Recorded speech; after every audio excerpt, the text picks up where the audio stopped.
हमारे आचार्य भगवान ये बता रहे हैं, जैसी कामना वैसा काम। क्या कहा सीता दीदी?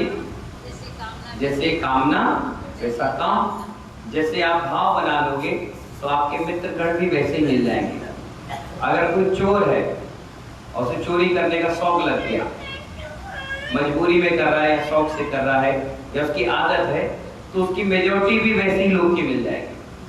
कोई पुजारी है, पूजा करने का उसे शौक है, तो उसके आभा मंडल से, उसके वायुमंडल से जितने भी पुजारी वो एक साथ ग्रुप बना लेंगे। अजय भैया स्वाध्याय प्रेमी है, तो जब स्वाध्याय करते हैं तो 2 4 5 समाज में मिल ही जाएंगे उनके साथ बैठने वाले। और हम मुनि हैं तो हमारे साथ जो त्यागी तपस्वी मिलेंगे जो हमारे पथ पर बढ़ रहे हैं। अगर कोई गृहिणी भोजन अच्छा बनाती है तो उसे खाने वाले और बनाने वाले दोनों तरीके के लोग मिल जाएंगे कि भाभी जी आप बनाओ हम खाएंगे, या भाभी जी आप बनाती तो हमें सिखा भी दो। तो इसीलिए कहा इसमें कि जैसी कामना वैसे हमारा काम हो जाता है।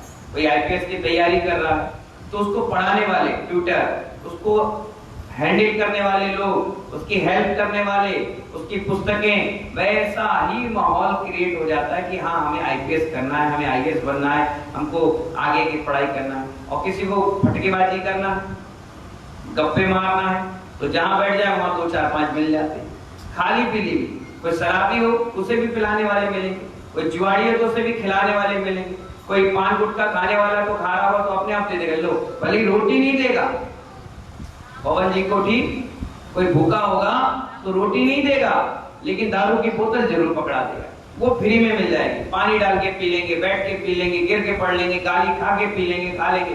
तो इसलिए कहा आचार्य ने कि जैसी कामना वैसा आपका काम। आपको चौका लगाने के भाव थे तो ऑटोमेटिक आपके साथ देने वाली वो सब महिलाएं इकट्ठी हो गई जिनको चौके लगाने में इंटरेस्ट है। आपको प्रवचन सुनने का शौक है, आप मंदिर से निकले 2 4 5 आपके साथ अपने आप आ गए क्योंकि उनको भी तत्व ज्ञान लेने का शौक है। आपको महाराज के दर्शन करने आना था, अपने आप ऐसा सहयोग मिला, 2 4 5 8 10 लोग मिल गए, गाड़ी करे और अपन पहुंच गए। तो इसलिए आचार्य भगवान कहते हैं कि आपने धर्म को महान नहीं बनाया। क्या कहा? आपने धर्म को महान नहीं बनाया, धर्म ने आपको महान बना दिया। किसने बना दिया?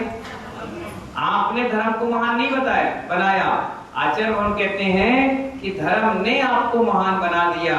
हे वर्तमान, आपने सत्य अहिंसा यदि धर्मों को महान नहीं बनाया, आपकी आत्मा ने किस धर्मों को महान बना दिया? क्या कर दिया?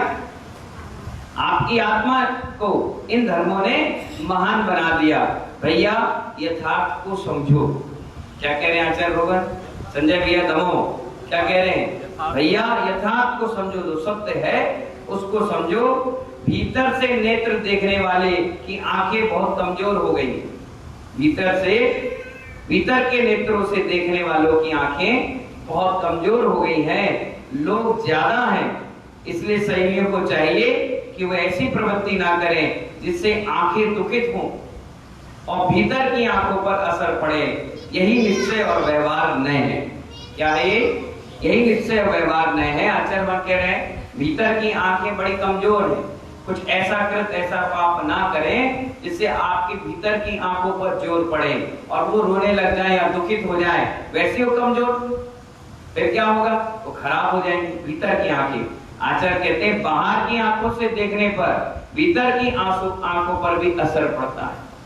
विश्वास ना हो तो जब खूब गर्मी पड़ रही है, चैप्टर भी वही आ गया। मैंने कहा ना, जैसा हम कामना करेंगे वैसे हमें काम मिल जाएगा अपने आप। तो महानुभाव, विश्वास ना हो तो जब बहुत खूब गर्मी पड़ रही हो तो पानी की एक बूंद लेना और अपनी कलाई पर रख लेना। क्या करना अजय भैया?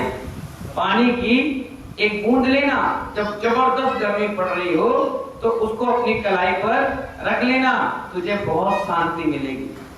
क्या मिलेगी? बड़ी शांति मिलेगी। ऐसी ही निमित्त नैमित्तिक संबंध है। क्या है? ऐसी निमित्त नैमित्तिक संबंध है। किसी धर्मात्मा की बहिरीं परिणति निर्मल दिखती है तो अंदर की श्रद्धा की आंख भी मुस्कुरा जाती है। क्या कह रहे हैं? अगर किसी की परिणति निर्मल दिख रही है, पवित्र दिख रही है, तो अंदर की आंख भी, मुंह भी मुस्कुरा जाती है, बाहर की आंख ही अच्छा नहीं देख पा रही, तो अंदर क्या श्रद्धा बचेगी? नहीं बचेगी। जब बाहर की आंखें ही आपकी गलत देख रही हैं, तो अंदर की श्रद्धा जीरो हो जाएगी। इसलिए किंचित भी जिन शासन पर श्रद्धा हो, अब बिल्कुल सार बता रहे हैं। क्या बता रहे हैं? किंचित भी जिन शासन पर श्रद्धा हो, तो यदि शरीर छोड़ना पड़ जाए तो विकल्प मत करना। क्या कह रहे हैं? जैसे अंत समय आता है ना, और अपन कहते हैं, क्योंकि देखो अभी तो अपन जीवित हैं, तो अपन को पता नहीं चल रहा, उसकी कीमत भी नहीं समझ रहे। अभी खड़े हो रहे हैं, उठ रहे हैं, बैठ रहे हैं, बोल रहे हैं, चल रहे हैं, और जैसी शरीर बेहोशी का हालत आती है, आप देखना पूरा शरीर टूट जाता है। लोग कहते हैं अभी तो हम उठा लिए थे तुम्हें गोदी में, अब तुम इतने भारी हो गए, उठ ही नहीं पा रहे। जब उठाए थे तो उसकी भी ताकत थी, अब वो ताकत क्या हो गई? जीरो। देखना ऐसे व्यक्ति को खटिया में उठाओ तो 2 लोग आराम से उठा लेंगे, और मुर्दे को उठाओ तो 6 लोग लगते हैं, 8 लोग, और 2 मिनट के बाद वो छोड़ देता, भाई बहुत दर्द है, क्योंकि मुर्दे का वजन बढ़ गया। क्या बढ़ गया उसका? ऑटोमेटिक। आप सोचते होंगे कि क्या बढ़ गया? कर्म है ना, वो कर्म नहीं छोड़ते, वो वजनदार होते हैं। तो आचार्य कहते हैं कि शरीर छोड़ना पड़े, तो जिसका शरीर जब छूटता है, हम लोगों ने अपने हाथों से देखा है, आंखों से देखा है, हमारे हाथों पे, पैर में सिर रख के, हमारी आंखों के सामने बिल्कुल बात करते करते आदमियों ने प्राण छोड़े। देखते हम, बड़ी तकलीफ होती है छोड़ने, बड़ी दिक्कत होती है, बीपी हाई हो जाता है। जैसे कभी कभी किसी को घबराहट हो तो बार बार लघु शंका लगती है, बार बार सोच लगती है, व्याकुल होने लगता है। ऐसे ही अंत में परिणाम होते हैं। क्या होते हैं ऐसे?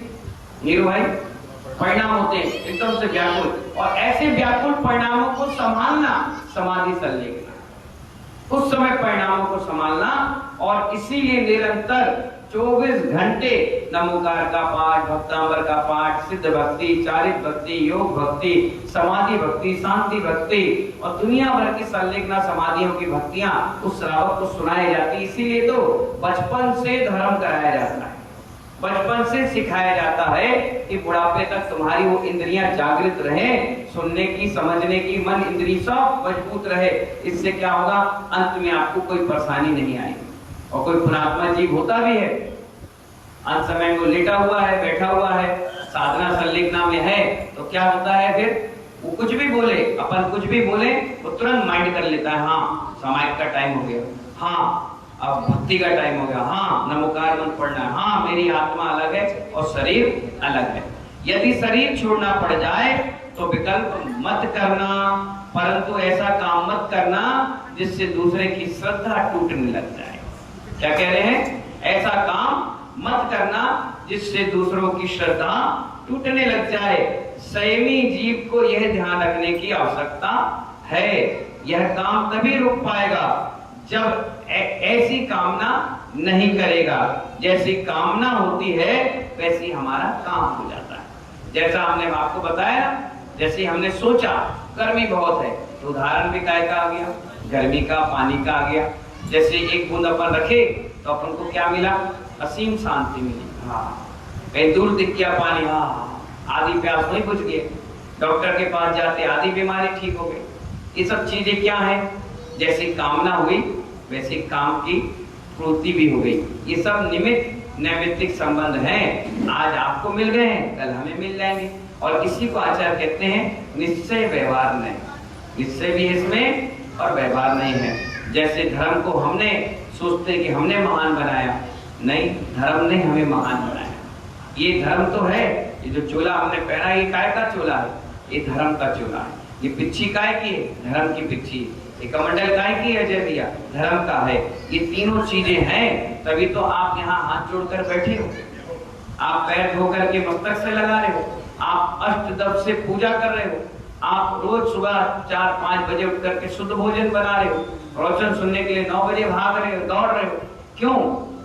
ये इसी के लिए क्योंकि हमने धर्म का वो चोला ओढ़ा है जो तीर्थंकर सवदेव आदि ने ओढ़ा था। इस कारण से वो भी भगवान बन गए और हम भी भगवान बनने की राह पर है। इसलिए कामना पूरा करो जो हमारे काम को अच्छा कर दे, बढ़िया सुंदर कर दे, व्यवस्थित कर दे, और ऐसी विचारधाराओं के साथ हमारी समाधि संलेखना हो। क्योंकि आचार्य भगवान कहते हैं अंत भला उस समय क्या कहा, जिंदगी तुमने कैसी जी उससे महत्वपूर्णता नहीं है, जिंदगी अंत समय में आपने कैसी संभाली ये सबसे जरूरी है। भावना भवनाशनी और भावना भाववर्धनी। उस समय हरिशंकर अग्रवाल जी पवित्र भाव, इसलिए तो सुबह बताया उठ के साथ दर्शन करने जाओ, जाप करो, स्वाध्याय करो, शाम की आरती करो, फिर जाप करो, रात के सोते समय भगवान को धन्यवाद दो, उठ के नमोकार मंत्र पढ़ो, 24 तीर्थंकर की स्तुति पढ़ो। ये 24 घंटे साधुओं के लिए और श्रावकों को बांध के रखा है कि कहीं से उसके विकल्प संकल्प ना उत्पन्न हो। और ऐसी क्रिया जब रोज रोज रोज रोज चलती रहेगी तो 20, 25, 30, 40, 50 साल में आपकी हैबिट बन जाएगी, आदत बन जाएगी, और अंत समय भी चलता रहेगा तो आपको वही वही चीजें याद आएंगी और सुख का आश्रय करोगे। तो इसीलिए जैसी हमारी कामना होगी वैसे हमारा काम हमें मिल जाएगा। तो ऐसी मंगल भावनाओं के साथ जय बोले पार्श्वनाथ भगवान की।